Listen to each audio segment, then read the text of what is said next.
خوش آمدید۔ آج ہم اسلام کے چوتھے خلیفہ حضرت علی رضی اللہ عنہ کی زندگی کا ایک تفصیلی جائزہ لے رہے ہیں۔ جی، یہ ایک ایسی شخصیت ہیں جن کا نام ہمیں تاریخ کے ہر موڑ پر ملتا ہے، لیکن آج کوشش یہ ہے کہ کہانی کو بالکل شروع سے سمجھا جائے، بالکل۔ ان کے بچپن سے اور پھر اسلام کی ایک مرکزی شخصیت بننے تک کے سفر کو۔ اور یہ واقعی ایک غیر معمولی سفر ہے، مطلب اس میں ہمیں ان کی شخصیت کے کئی پہلو نظر آئیں گے۔ ایک تو پیغمبر اسلام کے گھر میں ان کی تربیت جس نے ان کی سوچ کو بنایا، پھر میدان جنگ میں ان کا کردار اور پیغمبر کے ساتھ ان کا جو گہرا ذاتی تعلق تھا۔ جی، یہ صرف رشتہ داری نہیں تھی، یہ وفاداری، جرت اور ایمان کی ایک داستان ہے۔ تو آئیے وہیں سے شروع کرتے ہیں۔ حضرت علی کی زندگی بہت چھوٹی عمر سے ہی پیغمبر اسلام کی زندگی سے کیسے جڑی ہی تھی؟ دیکھیں، یہ تعلق ان کی پیدائش سے بھی پہلے کا ہے۔ ہمیں ایک نسل پیچھے جانا پڑے گا، ان کے دادا عبد المطلب تک۔ اچھا، وہ مکہ کے سردار تھے اور عام الفیل کا جو مشہور واقعہ ہے وہ اسی دور میں ہوا تھا۔ ہاتھیوں والا سال۔ جی، جب ابراہا نے کعبہ پر حملہ کرنے کی کوشش کی تو اس واقعے نے پورے عرب میں ان کے خاندان کی اہمیت کو قائم کر دیا تھا۔ صحیح۔ اسی خاندان میں حضرت علی کے والد ابو طالب اور پیغمبر اسلام حضرت محمد صلی اللہ علیہ وسلم دونوں نے پرورش پائی۔ اور پھر حضرت علی کی پیدائش ہوتی ہے۔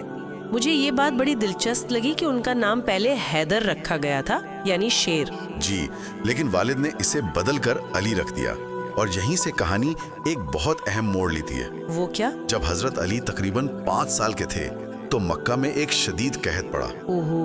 ابو طالب جو ایک معزز سردار تھے، ان کے اپنے بچے بھی بہت تھے، تو وہ شدید مالی مشکلات کا شکار ہو گئے۔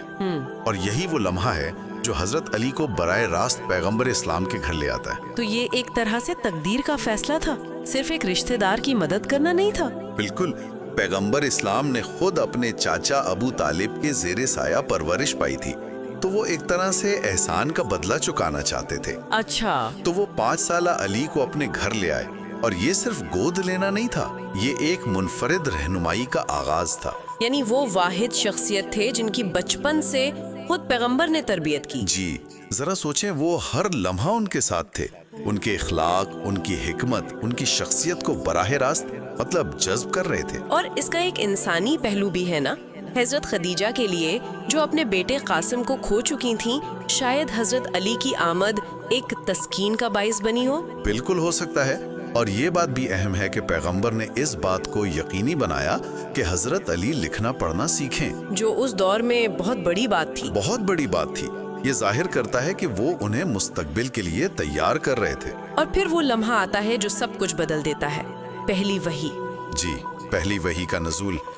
حضرت علی اس وقت صرف 10 سال کے تھے، اور وہ حضرت خدیجہ کے فوراً بعد اسلام قبول کرنے والے پہلے بچے بن جاتے ہیں۔ صرف 10 سال کی عمر میں اتنا بڑا فیصلہ؟ جی، یہ ان کی پرورش کو ظاہر کرتا ہے کہ وہ سچ کو پہچاننے کی جرت رکھتے تھے، چاہے عمر کچھ بھی ہو۔ صحیح۔ اور اس حوالے سے ایک بہت اہم واقعہ ہے، جب ان کے والد ابو طالب نے انہیں پیغمبر کے ساتھ نماز پڑھتے ہوئے دیکھا تو وہ پوچھتے ہیں کہ یہ کیا ہے؟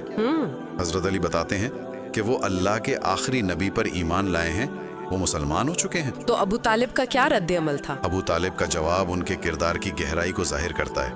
انہوں نے کہا، میرے بیٹے، اس شخص کا ساتھ کبھی نہ چھوڑنا، میں جانتا ہوں کہ محمد تمہیں کبھی کسی غلط چیز کی طرف نہیں بلائے گا۔ واہ، مطلب خود ایمان نہ لانے کے باوجود اتنا بھروسہ؟ جی، یہی تو بات ہے۔